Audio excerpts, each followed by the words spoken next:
Nelson Mandela pernah berkata bahwa pendidikan adalah senjata paling ampuh yang ada di dunia. Karena dengan pendidikan, seseorang dapat merubah dunia. Hal itu juga tercantum dalam tujuan pendidikan nasional yang ada di Indonesia, di mana pendidikan bertujuan untuk mencerdaskan kehidupan bangsa dan mengembangkan manusia seutuhnya. Tetapi tujuan tersebut tidak akan tercapai apabila tidak adanya kurikulum pendidikan. Karena dalam kurikulum pendidikan berisi perangkat bahan pembelajaran yang digunakan pada saat kegiatan belajar mengajar.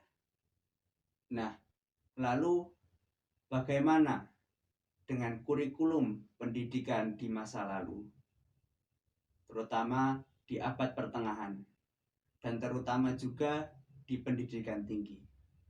Untuk mengetahuinya, silahkan simak video ini sampai selesai.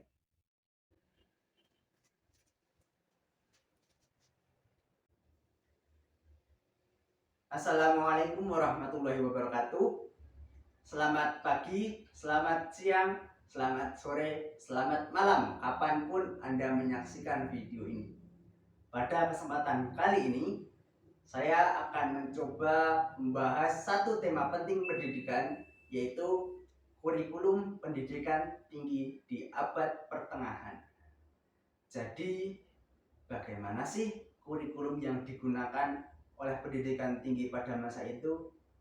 Katanya menggunakan sistem yang inklusif dan sistem yang interdisipliner. Jadi, bagaimana sih kedua sistem itu? Untuk menjawab pertanyaan semacam itu, saya akan mencoba membahas dan menjelaskannya berdasarkan dua tokoh yang ada pada masa itu. Dua tokoh yang menjelaskan klasifikasi ilmu yang diterapkan pada masa itu. Siapa dua tokoh itu? Yang pertama ada Al-Farabi dan yang kedua ada Ibnu Khaldun. Langsung saja ke tokoh yang pertama, yaitu Al-Farabi. Al-Farabi ini adalah seorang tokoh ataupun cendekiawan muslim yang hidup pada tahun 870 Masehi hingga 950 Masehi, di mana beliau adalah juga seorang yang mengomentari Aristoteles, sehingga menjadikan beliau adalah pengikut Aristoteles, terutama pengikut dalam mengklasifikasikan ilmu. Tetapi Aristoteles dengan Al-Farabi ini ada perbedaan dalam mengklasifikasikan ilmu. Bagaimana klasifikasi ilmu menurut Al-Farabi itu terdapat dalam karyanya, yaitu Ihsa al-Ulum. Dalam karyanya ini, beliau mengklasifikasikan ilmu menjadi dua. Ilmu yang pertama yaitu ilmu agama, dan ilmu yang kedua ini adalah ilmu filsafat. Di ilmu agama itu terdapat ilmu kalam dan lain sebagainya. Sedangkan di ilmu filsafat ini terdapat dua cabang ilmu di bawahnya, yaitu ada ilmu teoritis dan ilmu praktis. Kedua ilmu ini, teoritis dan praktis, itu memiliki hubungan satu sama lain dan saling berkaitan, karena sesuatu ilmu itu dapat tergolong dalam teoritis, dapat juga tergolong dalam ilmu praktis. Nah, kedua ilmu ini juga memiliki beberapa cabang ilmu di bawahnya. Cabang ilmu yang pertama ada ilmu bahasa, di mana ilmu bahasa ini ternyata juga memiliki 7 cabang ilmu di bawahnya. Kemudian cabang ilmu yang kedua ada ilmu logika, yang ternyata juga ada 8 cabang ilmu di bawahnya. Kemudian ilmu yang ketiga, ilmu matematika, yang ternyata juga ada 7 cabang ilmu di bawahnya. Dan yang keempat ada fisika dan metafisika, di mana yang fisika itu terdapat 8 cabang ilmu di bawahnya. Sedangkan yang metafisika itu hanya ada 2, cabang ilmu di bawahnya. Sedangkan cabang ilmu yang kelima dari ilmu teoritis dan praktis itu ada ilmu fikih, ilmu politik, dan ilmu teologi. Jadi itulah klasifikasi ilmu menurut Al-Farabi. Bagaimana klasifikasi ilmu dari tokoh yang kedua yaitu Ibnu Khaldun yang kedua tadi? Ibnu Khaldun sendiri merupakan tokoh yang hidup pada tahun 1332 Masehi hingga 1406 Masehi. Kalau kita lihat dari tahun hidupnya itu berbeda jauh dengan Al-Farabi, tetapi ada kemiripan Ibnu Khaldun dalam mengklasifikasikan ilmu.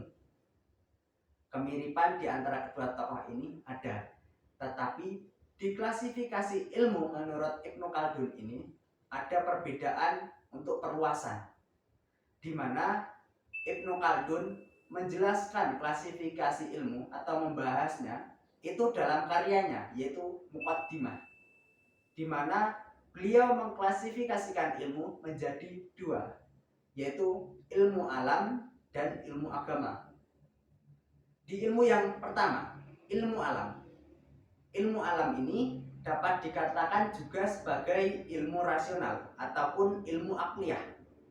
Karena ilmu ini hanya diperoleh oleh seseorang yang menggunakan pikirannya, akalnya, nalarnya, dan pengamatannya. Di mana dalam ilmu alam, ilmu rasional ataupun ilmu akliyah ini terdapat beberapa cabang ilmu di bawahnya.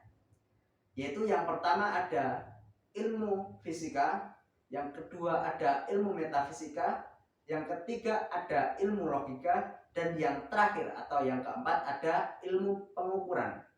Di mana keempat ini itu dapat dikatakan juga mirip sebagaimana yang Al-Farabi cantumkan di karyanya. Di Ibnu Khaldun yang keempat, di ilmu pengukuran ini tadi, itu ada beberapa cabang ilmu di bawahnya. Ada geometri, aritmatika, musik, dan astronomi. Jadi keempat ini merupakan cabang ilmu dari ilmu pengukuran. Sedangkan kita beralih ke ilmu yang satunya menurut Ibnu Khaldun di ilmu agama, di mana ilmu agama ini dapat dikatakan juga sebagai ilmu nakliyah yang hanya diperoleh secara turun-temurun dari orang yang melandaskannya, di mana ilmu agama ini didasarkan pada Al-Quran dan hadis ataupun as-sunnah. Dalam ilmu agama ini terdapat beberapa cabang ilmu di bawahnya, seperti ada ilmu hadis, ilmu bahasa Arab, ilmu fikih, kemudian ada tajwid, ada tafsir, dan teologi.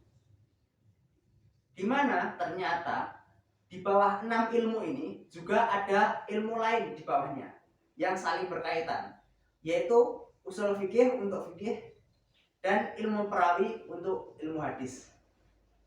Jadi dapat dikatakan bahwasanya memang saling berkaitan. Nah, dari dua tokoh yang sudah saya jelaskan tadi, klasifikasi ilmunya itu dapat disimpulkan bahwasanya memang kurikulum pendidikan tinggi pada masa itu, masa abad pertengahan, itu memang menggunakan kurikulum yang inklusif dan interdisipliner. Hal itu dibuktikan dengan adanya pendidikan yang terbuka untuk berbagai bidang studi, di mana ilmu dikategorikan ataupun digolongkan ke kategori-kategori tertentu, dan di kategori tersebut ada perbedaan ilmu-ilmu lagi, ilmunya banyak dan berbeda-beda, tetapi di ilmu yang berbeda itu ada kaitan dan saling berhubungan. Jadi mungkin itu semoga menjawab pertanyaan tadi yang bagaimana sih kurikulum pendidikan tinggi di abad pertengahan. Jadi kalau dari teman-teman sekalian ada kritik dan saran, silahkan tuliskan di kolom komentar. Jangan lupa like, share sebanyak-banyaknya, dan yang terakhir jangan lupa subscribe channel ini. Terima kasih, sekian. Wassalamualaikum warahmatullahi wabarakatuh.